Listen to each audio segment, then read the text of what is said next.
Give it a minute.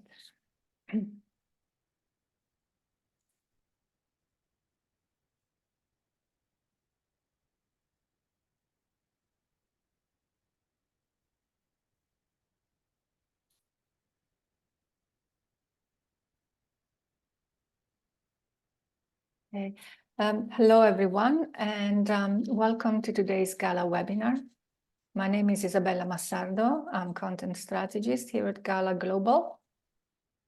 We're going to start in a minute. I just want to wait for everybody to log in. So please sit tight. And in the meantime, if you feel like it, you could write in the chat where you are joining us from. Maybe how many languages you speak. Let's see. See some familiar names.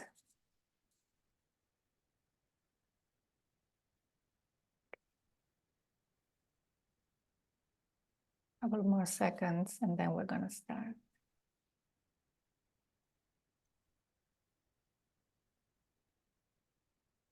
Okay.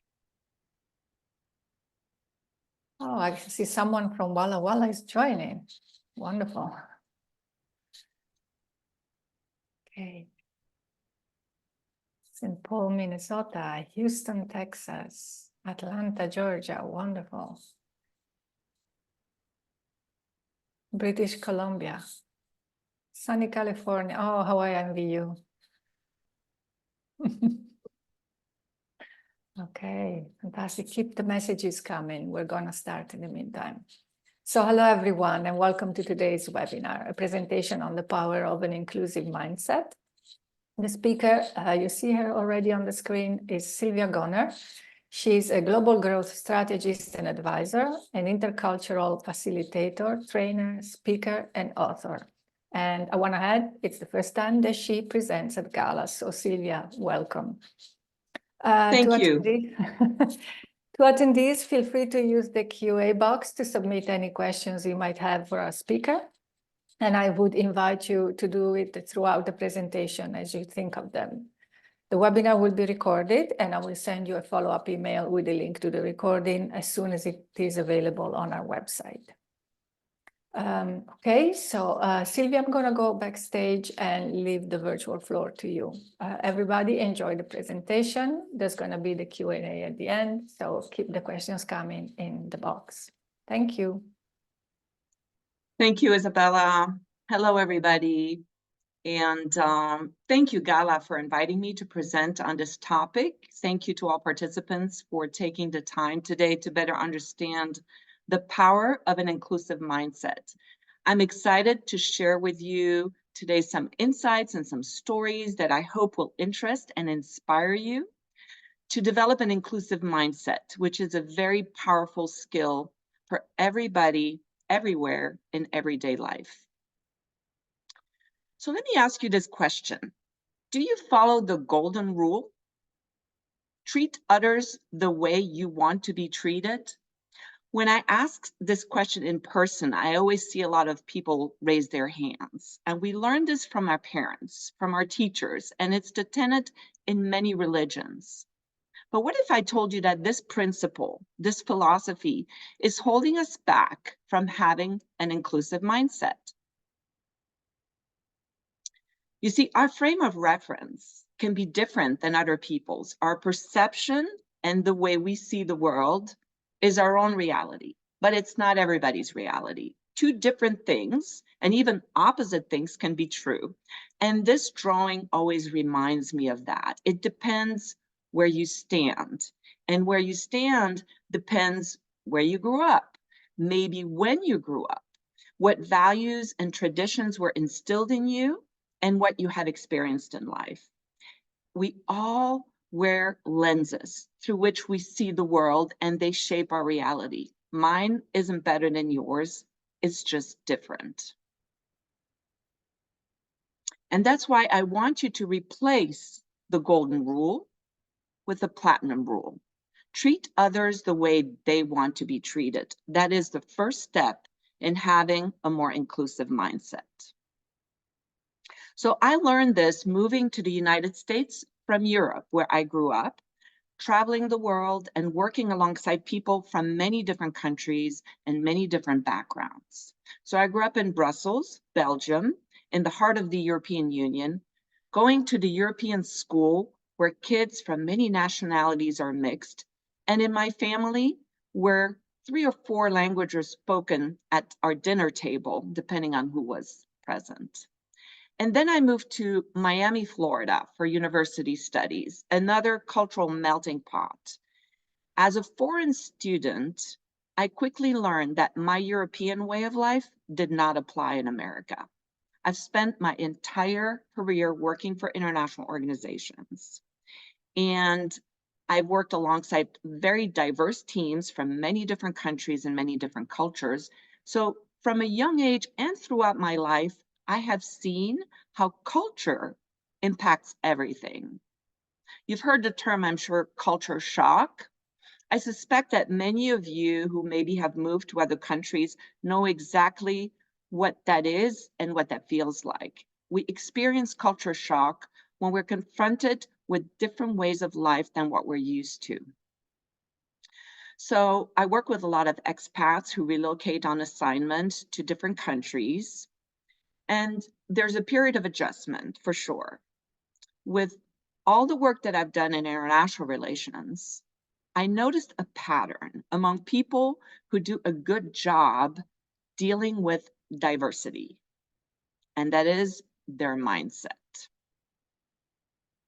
I noticed that their mindset was critical to be open and inclusive of other people's values and beliefs. So when I started working in diversity, equity, and inclusion, I put my focus on the I, inclusion.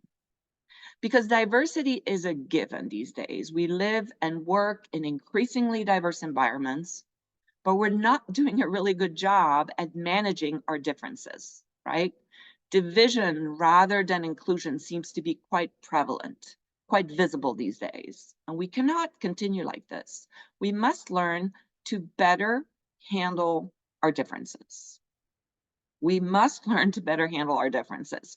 We'll get to define what inclusion is in a minute, but my research indicates that mindset matters. Mindset is a prerequisite for inclusion. This isn't a trend, it's not a fad, but it's a really critical skill, a habit, a way of life. We need more inclusive leaders. We need more inclusive role models. And that's what we're here to talk about today. How to develop an inclusive mindset.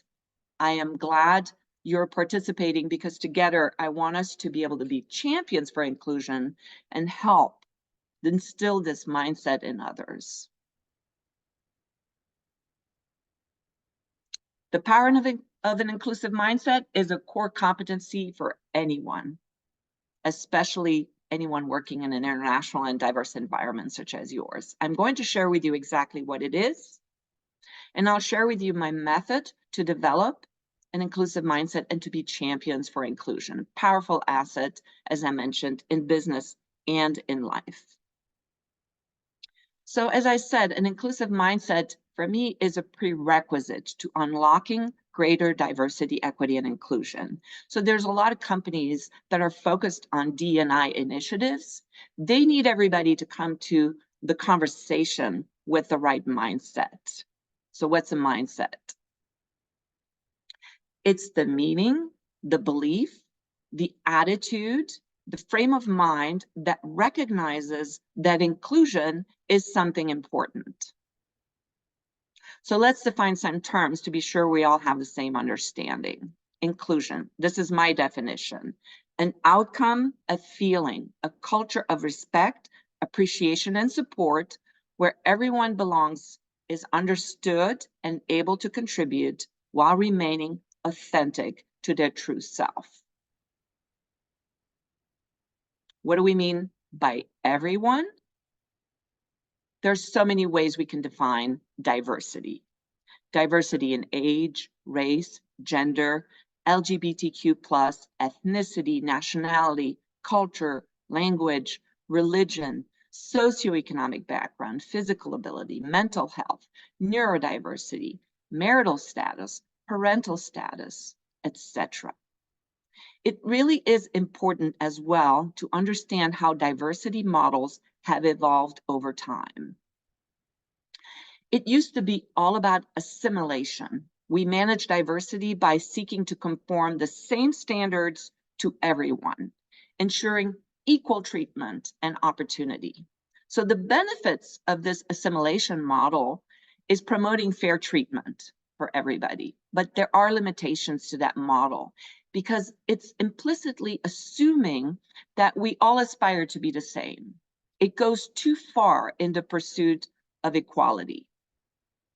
So we then moved to the paradigm of differentiation, accepting, celebrating, and understanding the importance of our differences.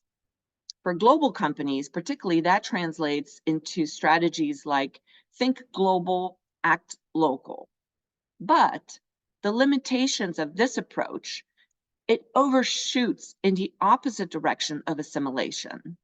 What happens is that local expertise stays local, and that beautiful and valuable diversity doesn't fully impact the global organization as a whole. So the latest diversity model that global organizations aspire to is an integration model. In this model, which mixes both previous ones, we learn to identify the skills and the beliefs and the best practices that work well anywhere, and we then incorporate them globally. So everyone and the entire company can benefit, and we can truly capitalize on the global diversity. Basically, we all benefit from inclusion as a whole because of our differences, not despite them, right? A focus on inclusion is important. It's not only good for business, but it's also the right thing to do. Yeah, I'm very passionate about cultural diversity, and I have focused some of my work on language and accent diversity, which I'm sure is a topic you can all relate to. In international affairs, where English is the dominant language, there is often a bias. No matter where we've lived, well, no matter where I've lived, rather, I've noticed that language and accent discrimination is there, at least stereotyping. In most countries where there is a prominent language, there is a bias against people who are not native speakers, foreigners, immigrants, expats, people who express themselves differently. I hear stories about this all the time. If I hadn't told you that I wasn't born in the US, you may not know this from my accent. But I had a strong accent when I first moved to the United States. I had a French accent when speaking English. And I was stereotyped because of it in America. In this country, the French accent is always labeled as sexy. And I'm not going to lie to you, in college, I definitely used that to my advantage. But my accent became a source of a problem when I started working. It was a source of sexual harassment. And I would feel that it was holding me back from advancement. As a young woman in business, I noticed that my bosses and my male colleagues weren't taking me seriously. So I got rid of it. I'm multilingual, so it was fairly easy for me to do that. And I know it's not easy for most people to eliminate their accent. But today, I wish I hadn't gotten rid of it. Today, I encourage people to keep their accents. I reversed the challenge. I encourage native English speakers, if that's the language of the country, to make more of an effort to understand others, to accept and appreciate the diversity in language and accents around the world. And I wrote a blog about this, as you can see on screen, and have a webinar on this topic. Please check it out. And please share in the chat if you have experienced language and accent stereotyping or worse, discrimination. So let's get to it. Let's get to how. How can we develop an inclusive mindset? I say we because I'm still working at it. It's a practice. It's something that is basically a never-ending journey. It's really not a linear process with a beginning and the end. It's more like a pendulum, as you can see here. You think you've got it, and then you're experiencing a new type of diversity, a new challenge, a new culture, a new environment, and you get a little bit knocked off, and you have to continue to practice this. I have a simple method to help you practice it. The method is simple, 3 little words: absorb, accept, and adapt. But the work is not easy. It's really a commitment. Like any other skill you want to get good at, it takes a plan and practice. It starts with absorb. Absorb starts with self-awareness, knowing what values and beliefs drive our own behavior. We have to understand why we act the way we do to begin to understand others who may act differently. So take some time to notice your top values. Most of these are learned from our families, our culture, our faith. Any intercultural training I do with teams, we start by exploring our own values and comparing these to others on our team, because our cultures have a huge impact on how we behave, and our values do as well. So over time, as we get older, our sponge gets saturated and occasionally needs to be rinsed out. Perhaps you've heard about unconscious or implicit bias. Well, we all hold biases. We stereotype. It's normal. It's very powerful to become aware of how these stereotypes form and how they impact the way we think and act. I don't know if you've heard this, but the blind auditions at the Boston Symphony Orchestra in the 50s kind of set in motion a lot of this unconscious bias awareness and training. It started when they noticed that there was a very high ratio of men selected during these auditions, and they questioned if the judges were biased. So they installed a curtain, and that worked because suddenly the following year, they had an increasing number of women that were selected. But it was still a very high portion of men. And then they heard that the judges were influenced by the sounds of the footsteps of the heels of the women walking on stage. So the next year, they installed a carpet. And you know what? The ratio of females selected for the Boston Symphony Orchestra went way up. So unconscious bias and the training that we often do with companies, it's a really powerful tool.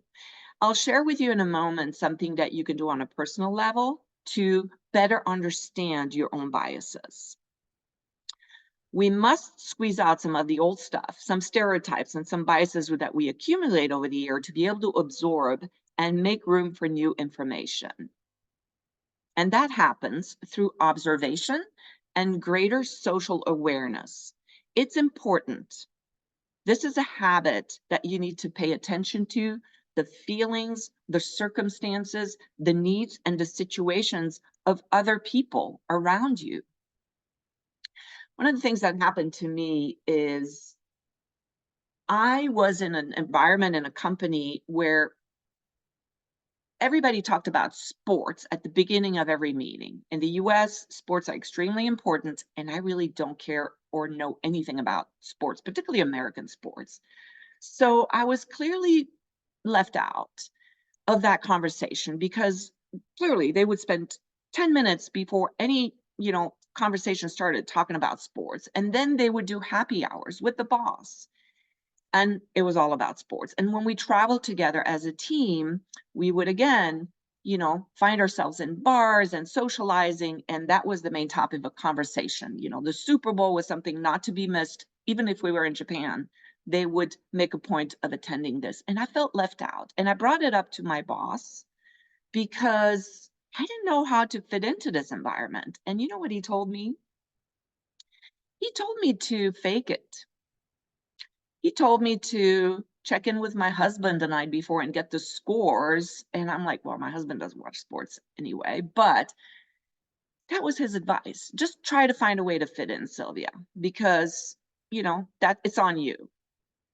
Anyway, I'll come back to that story, but it wasn't the first or the last time that I had to try to fit in. And I'm sure many of you can relate. When there is no room for diversity, what happens?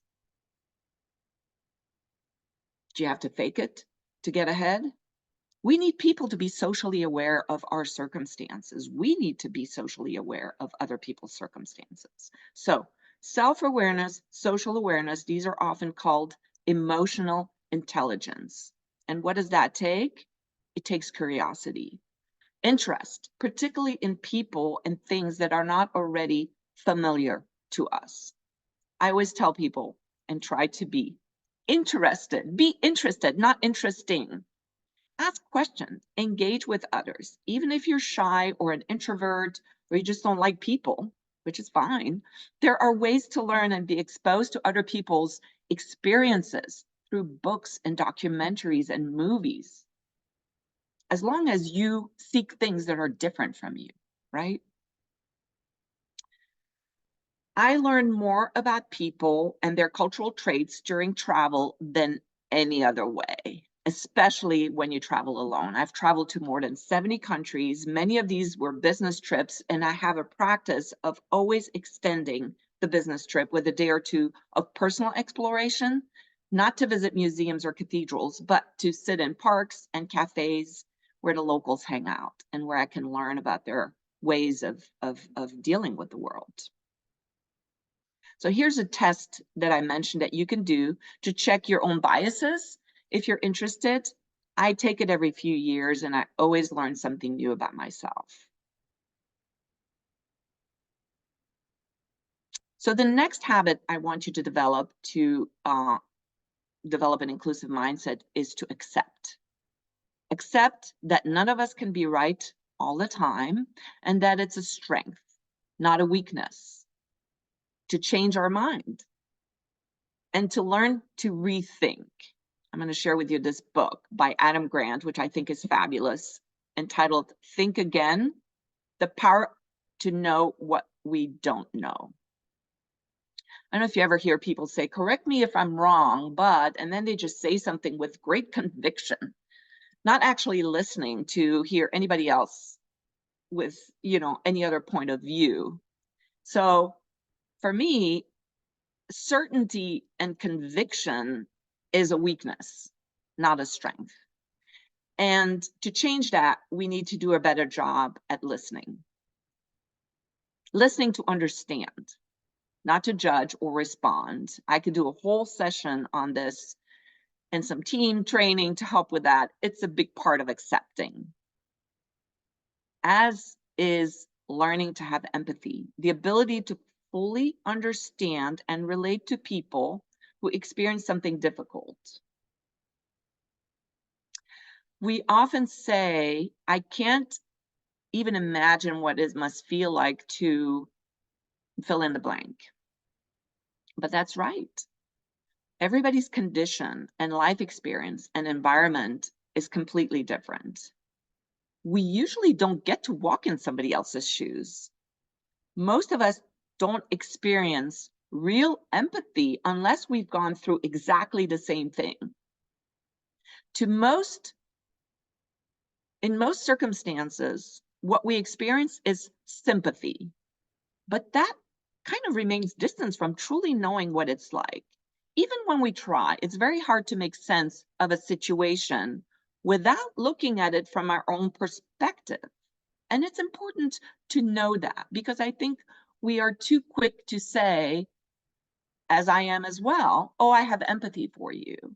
And there's a story or a sort of an exercise that always, you know, illustrates that really well. If I were in a room and I would say, well, half the people in this room, you come from a world where everybody sees the world with blue lenses. You see in blue, everything is blue. And then on this side of the room, everybody is wearing yellow lenses and you see the world in yellow. So what happens when the people from this side of the room with their blue lenses move over to this side of the world where everything is yellow? And people say, well, what color do you see in? You see in green. That's right. You will see in green. You will not see in yellow unless you first take off your lenses. And that's where empathy is very difficult to imagine. Imagine what it's like. Requires us to first remove all the biases, all the thoughts, all the values, everything, so that we can see it through the eyes that somebody else does. So empathy is a difficult skill to develop unless inclusion becomes a habit. Yeah, some people have a natural ability and a trait to do this, but empathy can also be learned. And this is tied to unconscious bias. Unless you're aware of the lenses that you wear, we cannot begin to accept that others have different experiences and therefore different perspectives, and they act differently and behave differently, and that those are just as valid as our own.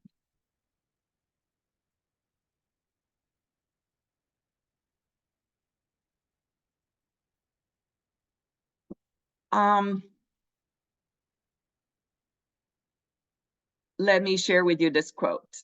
I'm not a huge fan of Jeff Bezos, but I do like this quote. As a matter of fact, I welcome if anyone wants to challenge anything I've presented to you today. If you want to propose a different perspective, a different opinion, a different set of, facts, please do. I want to practice what I preach. I've changed my perspective a few times when at the end of a session, someone approached me with a different opinion or an experience, and I'm happy to do that.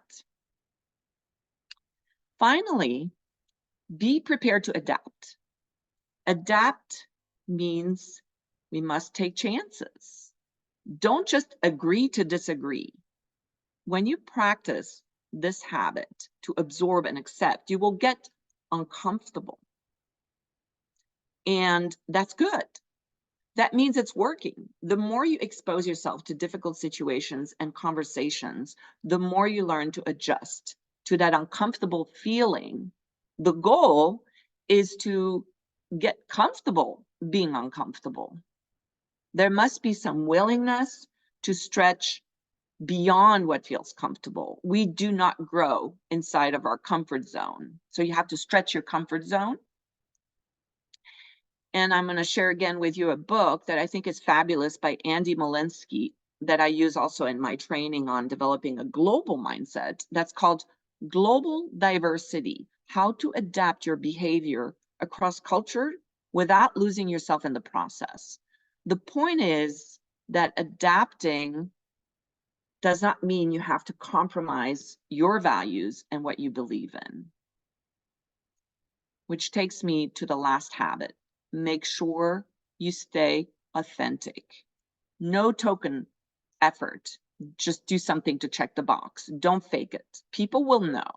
Remain authentic. It's the only way to set an example for others. So back to my sports story. I couldn't fake an interest in American sports just to fit in. I'm not a hypocrite. That is one of my values. I'm an authentic person.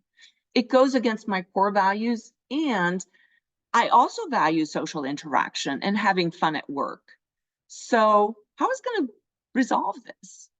Well, I came up with my own solution. I developed this game that was called Sports Trivia with Sylvia.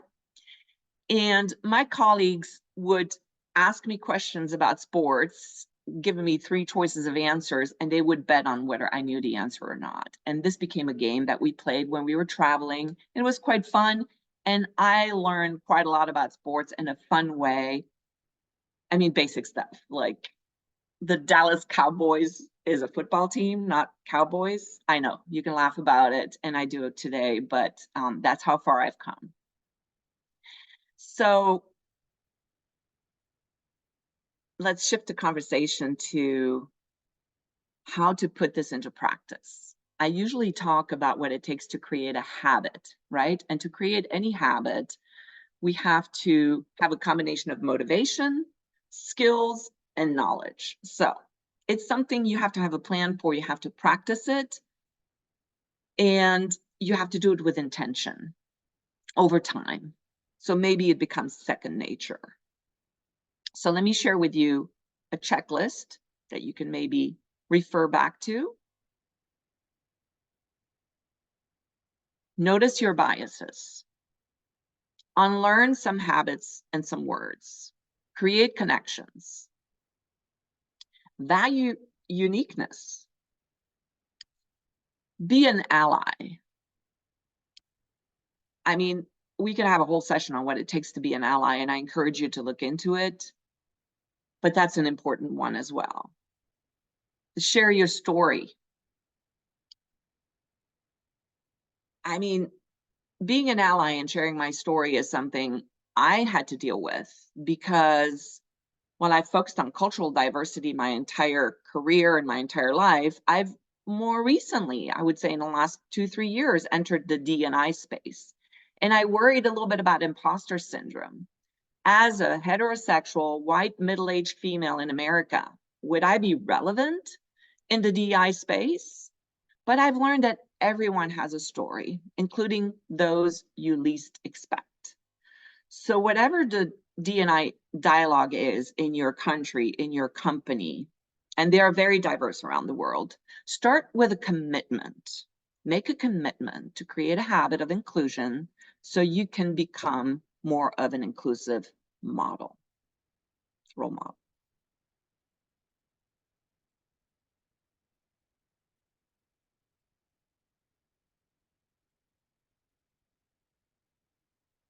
And I wanted to spend just a minute talking about this with this group as well, which is understanding global diversity at the macro level.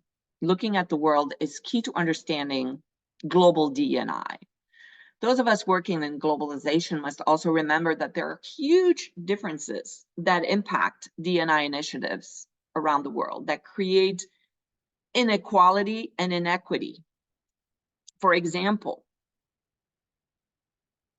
consensual same-sex acts between adults are punishable by fines or imprisonment or even the death penalty in many countries around the world. This is a surprising one, but it's true. Only 14 countries have full equal rights for women. Let that sink in.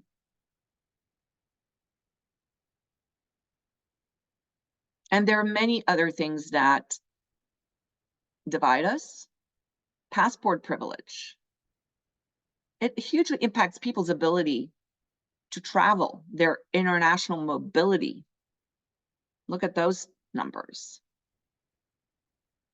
And this one I also picked, which is the digital divide. I mean, it's such a crucial aspect, but still, critical access to the internet, so many of us take for granted, is still not at all equally divided around the world. So we are dealing with some inequities for sure. Let me share this with you. Our workplace and every corner of the globe is increasingly diverse. So every culture deals with its own mix of diversity. For those of you who work in multinational companies, you know the challenges that this can bring. We will focus on finding people who fit in. That's still always our focus. Fit in with our values, fit in with our corporate, beliefs, fit in with the corporate culture, fit in with our team.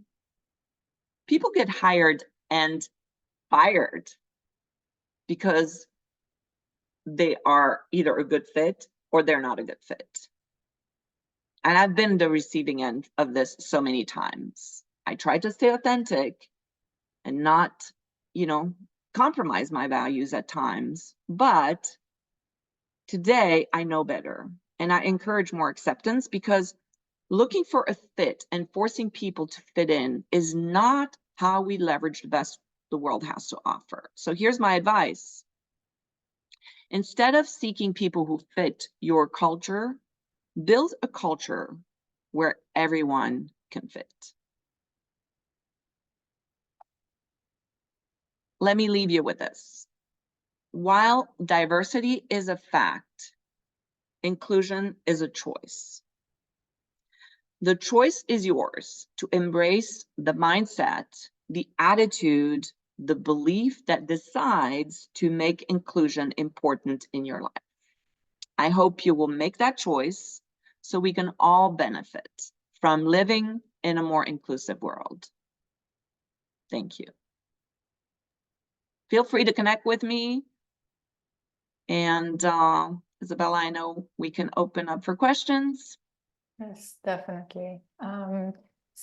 Everyone, you can either type your question for Sylvia in the chat, or if you prefer, you can click on the raise hand icon and I can open your microphone and you can speak directly to Sylvia if you prefer.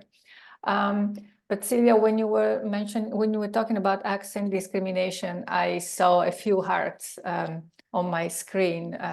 Clearly, it's something that many have experienced. And I see, for example, two comments in the chat. One by Evelyn. She says she lives in the south of the Netherlands and has an accent that makes people from the north laugh, but she doesn't care. She is who she is, she comments. And Evelyn, yes, I know what you mean.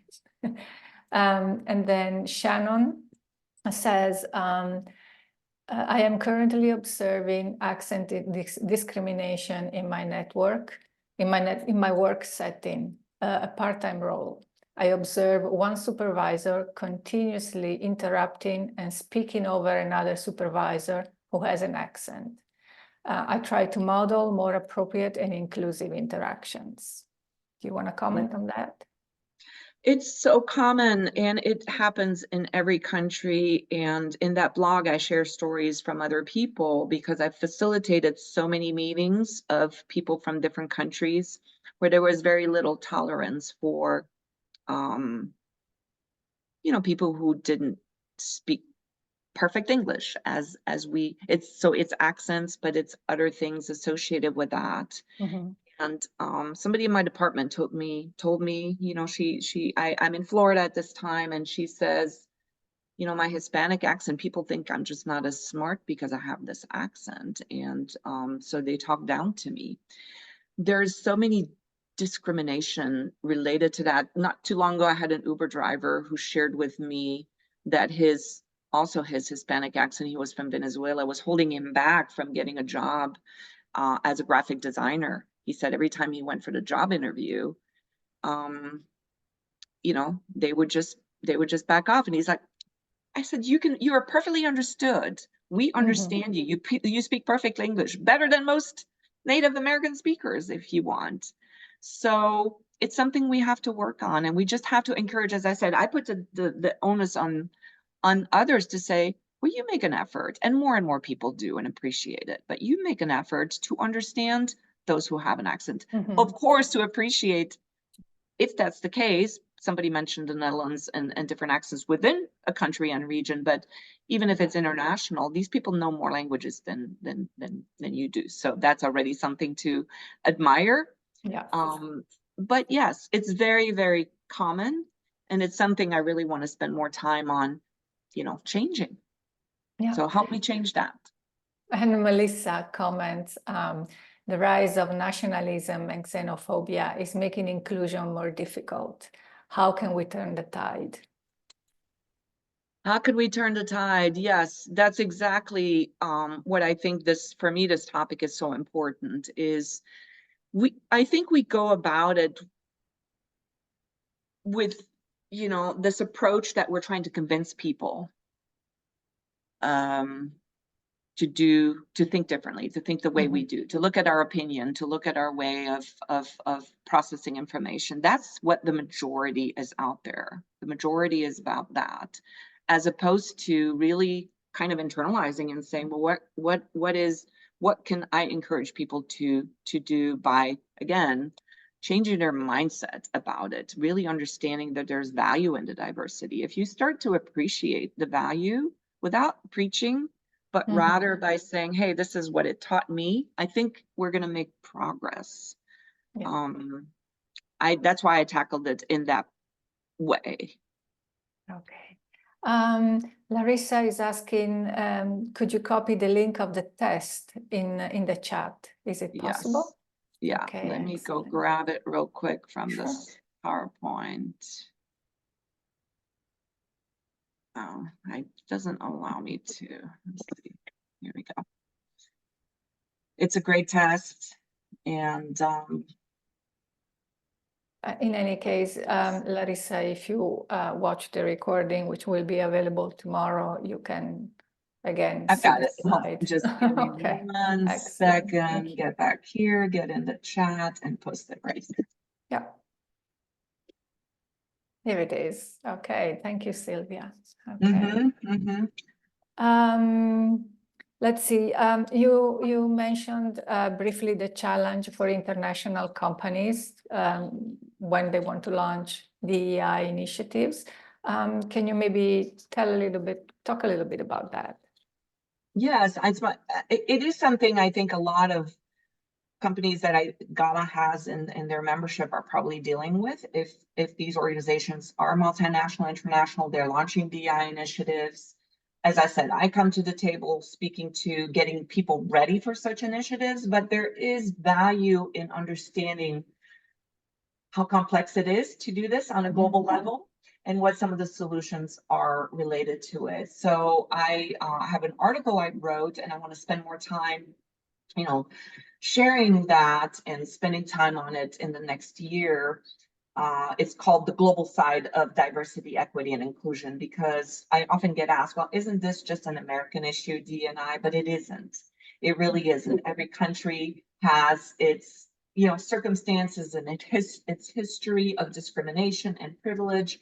And as I said, it's not a fad or a passing trend. It's something that is very, very important. So I have started this effort by writing this article. I think the 3 advices that I do have for companies that undertake it is that, number 1, differences do matter.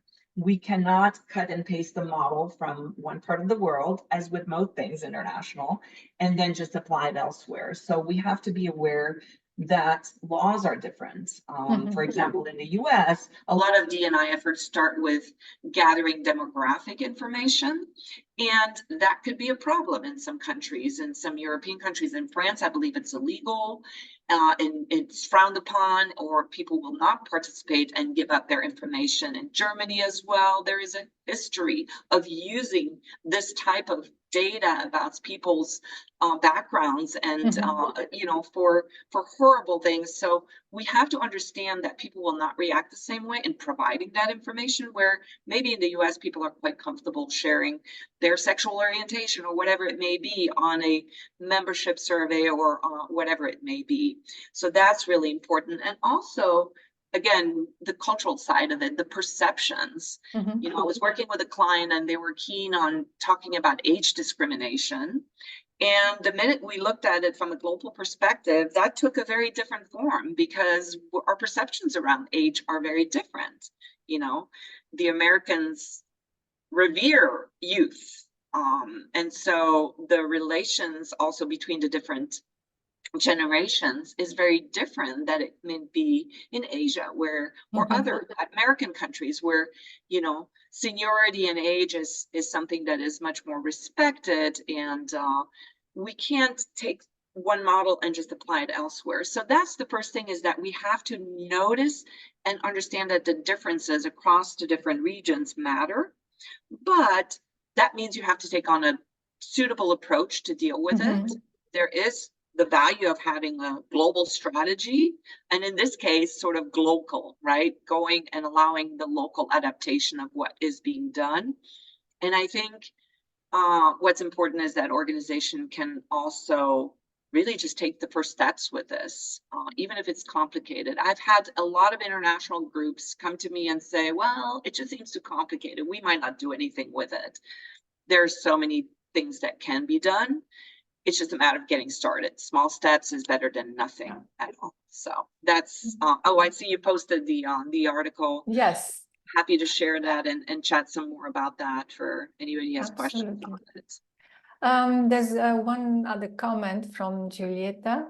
And she says, in work-related environments, listening to the new people hired and understanding how they prefer to learn new skills or tasks, instead of using one learning coaching system for everyone, is also good practice for inclusion and can make a huge difference. What do you think? Yeah, that is so, so true.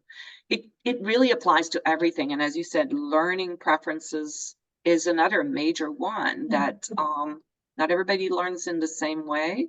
And you're right. And what you mentioned is interesting because again, it goes to that the corporate culture. This is the way we do it. This is how, you know, we have developed these values. But even values, right? We can all say, if our corporate values say respect, okay, respect is a value, but how that interprets into behavior can be very different across a generation, across a different culture. People demonstrate respect in many, many different ways. In some cultures, again, because this is something I'm very familiar with, it's considered very impolite to interrupt, and that would show a lack of respect, or to show up late at a meeting, not respecting me because they showed up late at the meeting or missed the deadline. Things that in other cultures is just the way it is. It is, there are other things that are more important. Maybe you must interrupt because that environment is one where, you know, everybody speaks at the same time because you want to be heard, because it's part of how things get done, because we don't just follow an agenda. So all of these things, the point is, even a value that we can all say we all follow respect or a style of training or whatever it may be, you have to ask questions, be curious. New people come in the company and saying, what does that mean to you? What does it look like to you? And you'd be surprised. And don't be so quick to judge just because somebody behaves differently, acts differently, that they don't hold maybe the same value. They just are expressing it in a different way. And a lot of miscommunications happen between us. And back to that xenophobia and that, you know, that attitude is like, immediately when we see people who act differently, we assume that they're different and I cannot get along with them. And I, rather than ask questions, dig deeper. They compare culture to an iceberg. The majority lies below the surface. We only see the behavior, the actions on top, but all the things, and the same goes with every type of diversity.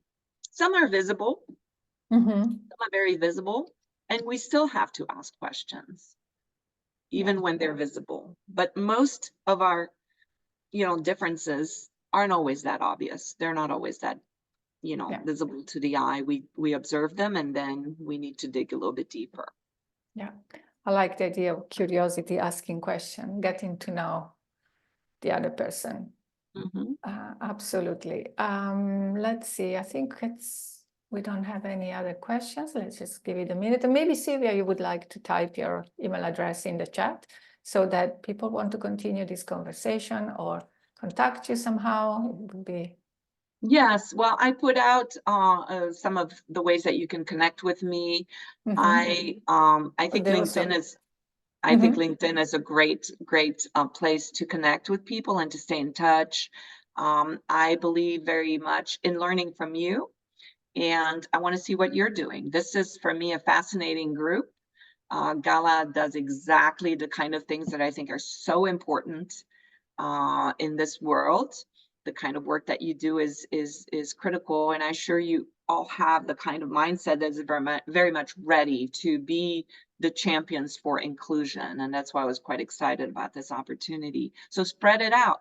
You know, I know you're recording this this session, and others will have a chance to log in. Keep the conversation going. Join me on LinkedIn. Let me know if there's anything you want within your company to follow up and do some training, whether it's, you know, implicit bias training, whatever it may be. But hopefully we can stay in touch and continue the conversation. So that is a habit. That means you have to have a plan. The plan involves making notes, right? Saying, what am I going to do about this? And how can I actually practice it? If not, this will be just another webinar you attended. Yeah, it might be fun Exactly. and interesting, but you will not have the impact that you could otherwise. I'll give you one technique that I often share with people at the end of a session.